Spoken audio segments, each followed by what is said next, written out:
Hey guys, so I have to tell you guys a secret, and my secret is that simulations suck. They give you so much information, you have to go through all of it, and you have to answer the question, and it just makes my brain hurt, and I dread doing them, and I dread practicing them because they just take so much brain power. Let me know in the comments down below if you agree. Hey guys, what's up and welcome back to my channel. So I am back with another CPA video finally. I feel like I haven't posted a CPA video in a while, and that's just because I have other videos in mind that I want to post to this channel, and so I just kept on pushing my CPA videos back. So I didn't want to overload my channel with just CPA videos. I wanted to make some other videos also just to balance it out a little bit. But we are going to be talking about simulations today and how you can answer simulations correctly, my advice, what I did, and what helped me. I realize this video might bring in some new viewers because I realize that a lot of people struggle with simulations, me included. So if you're new, hello, my name is Rachel. I passed my last section of the CPA exams in January. It took me 18 months to pass all 4 sections. Audit took 5 tries, which I scored a 73 3 times, so I was 2 points away 3 times, and I think that was just bad luck. FAR took 2 tries, and BEC and Reg each took 1 try. But I'm going to be talking about the different types of simulations that you'll find on the CPA exams, as well as how you can answer a simulation correctly for each section of the CPA exams. I'm going to put timestamps in the description below so you can skip to whichever part of the video you want to watch or that you're interested in. Or you could just watch this whole video if you want, that's fine too. That helps my YouTube analytics go up. So if you do that, thank you very much in advance.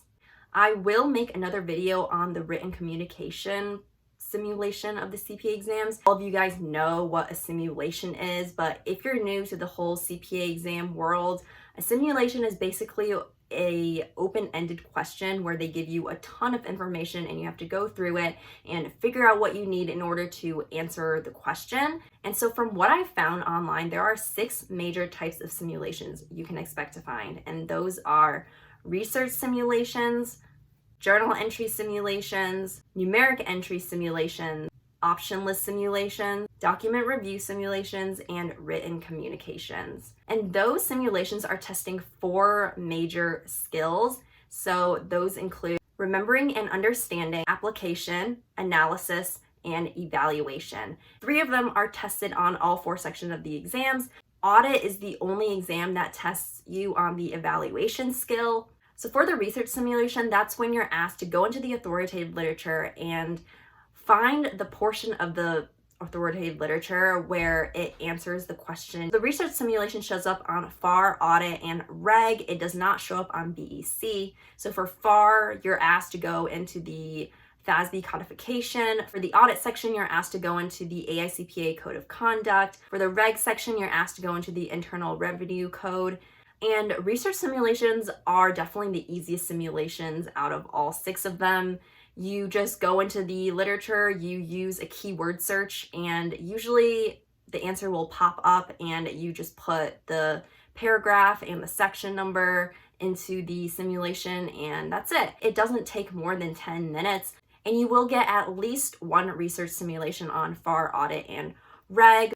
But yeah, overall, people don't really struggle with the research simulation because, like I said, it is the easiest type of simulation out of all 6 of them. Also, people from CPA forums like Another 71 say that every time they see a research simulation on their exam, it's just a relief because they won't have to spend so much time on that question. I know for me, whenever I came across the research simulation on my exams, it was just a relief, and I was just so happy because I knew that I probably wouldn't spend as long on the research simulation than some of the other simulations. All right, so the next type of simulation is the journal entry simulation. And the journal entry simulation is where they give you a fact pattern or a situation, and they might ask you to create the journal entry for that fact pattern or situation, or they could ask you to create the adjusting journal entry. But my best advice for a simulation where you have a journal entry is to make sure you scroll through all of the options for the journal entry, because sometimes you might find an account on the bottom of the list that's better than what's on the top of the list. Also, make sure your journal entry balances. That is one of the easiest ways to lose points on this type of simulation. So make sure it balances. And also, journal entries have a lot to do with the type of account it is, whether it's a debit balance or a credit balance. So I would also recommend maybe drawing yourself a T-chart of assets, liabilities, equity, revenue, expenses. And this way you won't mess up on if a certain account is a debit balance or a credit balance. Next type of simulation you might find is a numeric entry simulation. And a numeric entry simulation is where they will give you a fact pattern, maybe some documents to review, and they might have you solve for an amount. And then you will have to type in that amount into the box. So it's basically kind of like an open-end math problem. And I think the hardest thing about this type of simulation is that if they give you a lot of documents to review and you have to go through all of it to calculate an amount, it might be hard to get through all of that information and really pick out what you need and really find everything that you need. It is so easy to add something extra or subtract something extra, and therefore your answer might be off. And I don't really have any good advice for this type of simulation besides just practicing as much as you can. All 4 sections of the CPA exams are pretty math heavy except for audit. For FAR, Reg, and BEC, you can pretty much expect a numeric entry simulation. The next type of simulation is an option list simulation. And an option list simulation is when you are given a fact pattern or a situation or some documents to review, and you have to go through a list and pick the answer that answers the simulation. How I like to think of this type of simulation is basically it's a multiple choice question with more than 4 or 5 choices. It could give you 10 choices. It could give you 15 choices. It could give you 20 choices. So it's basically a harder type of multiple choice question is the way I like to think of it. Sometimes the choices are very similar and it could just be a couple words different, and it might be hard to determine what the right answer is. And definitely happened to me. I was in the exam and I was going through the list of choices and I just couldn't decide between like 2 or 3 answers, and I just had to pick the best one and move on. Again, I don't have great advice to give about how to answer this type of simulation. Besides just practicing a ton of simulations that have an option list, also make sure you read all the words in each answer, because that is basically what the examiners are playing with, and they might just change a couple words here and there, and that can make the answer choice completely different. So practice option list simulations as much as you can, and also read the entire choice before picking an answer. The 5th type of simulation is a document review simulation. And this type of simulation is probably the hardest type of simulation that is on the CPA exams. I know everyone dreads them. I dread them. And this is something new they added back in 2017 when they made that major change to the CPA exams. They definitely made it harder in 2017. And one of the reasons is because they added the document review simulation. And a document review simulation is where they give you a ton of documents to go through. For example, on audit, they might give you an interview with the CFO, an email to a controller, a financial statement, some ratios, a supply chain schedule. Basically, they could give you a ton of documents, and I practice a lot of document review simulations, but they really hurt my brain and they take a long time. And so for these type of simulations, I again recommend you practice as many document review simulations as you can. I also don't recommend you read every single document through to answer the question. I would definitely say read the simulation question first and then go to the documents to skim through it as quickly as you can, but also retaining as much information as you can, and determine which documents you need to answer the question, because not all of the documents they give you are needed to answer the question, so you need to know what you need to use. I would say as easy as it is to stress out over a document review simulation, because it is very overwhelming, but I would say try not to stress out, because I'm pretty sure everyone hates them, and if no one does good on a document review simulation, then I feel like it might not really matter that much. I don't know. But try the best you can on it and don't spend too much time on a document review. I would say at most spend 25 to 30 minutes on it, because if you spend way too long on that simulation, you might not answer it right and you won't have as much time to answer some of the other simulations on your exam. And finally, the last type of simulation is a written communication simulation. And the written communication simulation is only on the BEC section. It is the last testlet on the BEC section, and you have 3 written communications, and you just have to write about the prompt that they give you. I'm going to make a separate video on the written communication simulation and how to answer that type of simulation, so I'm going to skip that for this video. All right, so those are all the types of simulations you can expect to find on the 4 sections of the CPA exams, and now I'm just going to give my advice on how you can answer the simulation for each section of the CPA exams. So first, we're going to start out with FAR, and FAR is the financial accounting and reporting section of the CPA exams. It is what most people consider to be the hardest section of the CPA exams because it has way more information than the other 3 sections, but that is debatable. I would say for me, FAR was the hardest exam, but I think the hardest material was reg. So everyone's different, but I would say in general, most people would say that FAR is the hardest section.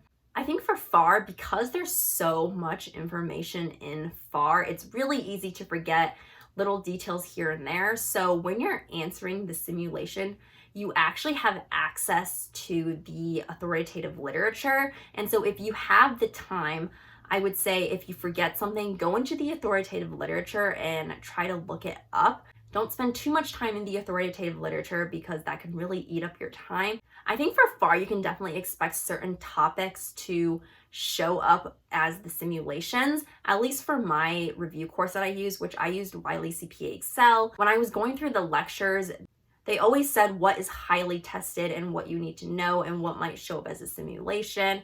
And so I would definitely say listen to your review course and focus on what they say is an important topic that you must know for the CPA exams, because there is a good chance that that might show up in the simulations, and even if it doesn't show up in the simulations, there's a good chance that it could show up in the multiple choice questions. So for audit is definitely a very conceptual section. There's very little calculations in audit, and so audit is definitely a lot of reading, a lot of documents to go through, a lot of words. And I think audit simulations were definitely the simulations out of all 4 sections of the exams that I felt the least prepared for. The simulations that I had in my review course weren't as hard as the simulations that I had on my actual exam. The ones that I had on my actual exam were definitely way more involved, way more complicated, had a lot more documents to review, and I definitely did not feel prepared for the audit simulations on the exam.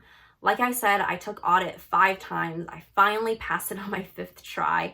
I scored 3 73s, and you do get a score report if you fail a section, and it tells you which portion of the exam you did stronger in, comparable in, or weaker in. And for me, the multiple choice, I always did comparable or stronger in even, and the simulations, I pretty much always did weaker. So I really did not feel prepared for the simulations using my review course. I do think the simulations on the AICPA website really helps me with the simulations. I highly recommend that you guys do the AICPA practice test on their website. It's just a little mini test of a few multiple choice questions and a few simulations that were on previous CPA exams that are no longer on the CPA exam. So you definitely get an idea of what the examiners could test you on and what their way of testing is. So highly recommend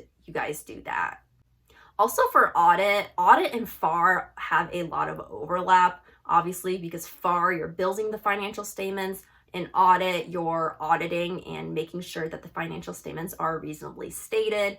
And I think it was really helpful that I took FAR before I took audit, because I remember having a simulation on my last audit exam that I took that if I didn't take FAR first, I don't think I would have been able to answer that simulation correct. So if you don't really have a preference on which order you take the exams, I would say highly, highly recommend you take the FAR section of the CPA exams first. I do have a video about what the best order is to take the CPA exams, and I also said that in that video, so if you want to know more, definitely check that video out. For the reg section, obviously the bulk of the reg exam is tax. That's corporate tax, individual tax, and property transactions.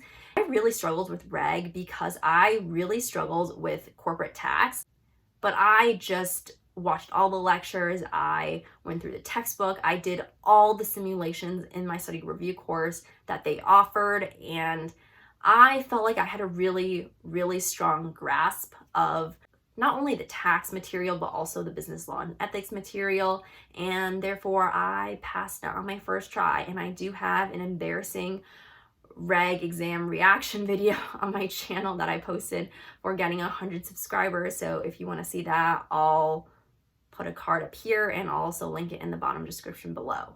And for the BEC section of the CPA exams, obviously BEC does have the written communication simulations, which is the last 3 simulations in the last testlet. But in terms of the normal, I guess you could say, simulations that are on BEC, you have 4 of them. Those could be on any topic in BEC. And I really did not know what to expect for the BEC simulations, because I read on Another 71 that people say that the BEC simulations are really easy. Some people say that the BEC simulations are really long and wordy. My experience from the BEC exam is that the simulations were actually easier than the multiple choice, and BEC was the only section of the CPA exams that I felt that way for. For FAR, audit, and reg, I definitely felt like the simulations were a lot harder than the multiple choice. But for BEC, for some reason, it was the opposite. And that's not saying that you shouldn't practice the BEC simulations. Definitely practice the BEC simulations. But I would say, in my opinion, I would focus more on the multiple choice. Again, that was just my experience. For me, the BEC simulations on the exam were a combination of conceptual and calculations. 3 of the 4 normal simulations on my exam were pretty reasonable. I felt like I could get through it pretty quickly. One of the simulations was a little bit harder, and it wasn't like a hard topic or anything. It was just really long, so I really had to go through all the details, and it was very tedious, but it wasn't hard. It just took a lot of time. So now just some general advice about the simulations on the CPA exam. Obviously, I've said it many times in this video, but practice, practice, practice the simulations when you're studying for your exam. A lot of people say that you don't need to practice the simulations. Me personally, I had to practice them. I had to practice it to feel like I knew what I was doing and to really understand the material and to feel confident going into the exam. That might not be the case for everyone, but I definitely felt like I needed to practice the simulations while I was studying. Another advice I have is to use the authoritative literature. You do get to use the authoritative literature on the simulation portion of the exams for all 4 sections. You don't get to use it for the multiple choice, unfortunately. But for the simulation portion, if you forget something that is tested in the simulation, you could definitely quickly look it up in the authoritative literature. Again, I'm going to say it, don't spend too much time, because that can really eat away at the time that you have, and you might not get to some of the other simulations on your exam. Another big advice I have is to try to get to all of the simulations. Even if you're in a situation where you don't answer all of the questions in one simulation, I think it's better if you answer half of each simulation and those are all correct than to answer one simulation completely right and then to leave 1 or 2 simulations completely blank. Also remember that one of the simulations on FAR, audit, and reg is an operational simulation, which means that it doesn't even count in your score. So try the best you can, but just remember that if you're struggling on a simulation, it could be the one that doesn't even count in your score. So don't spend too much time on any one simulation. For BEC, one of the normal simulations is an operational one, so only 3 of the normal simulations on BEC count, and also one of the written communication simulations is an operational one. The next tip is a pretty easy one, and that is answer the simulation within the testlet that you think is going to be the easiest for you. because you want to obviously have as much time as you can for an easier simulation, then try to spend all your time on a hard simulation. You won't have as much time to spend on an easier simulation. So yeah, overall, I have to say that simulations really suck. But just remember that once you pass the exam, you pass the exam and you'll never have to answer another simulation again. I think that simulations really aren't that bad if you know the material, because it's just another way of answering a multiple choice question. It's just a little bit more involved. So as long as you know the material, you should be able to answer the simulations correct. All right, you guys, that is it for this video. I hope you found this video helpful. Good luck on all your exams. Let me know in the comments if you have any questions. I do read all of my comments and I will be happy to answer any questions that you have. I hope you guys are all having an amazing day and staying safe, and I'll talk to you next time. Goodbye.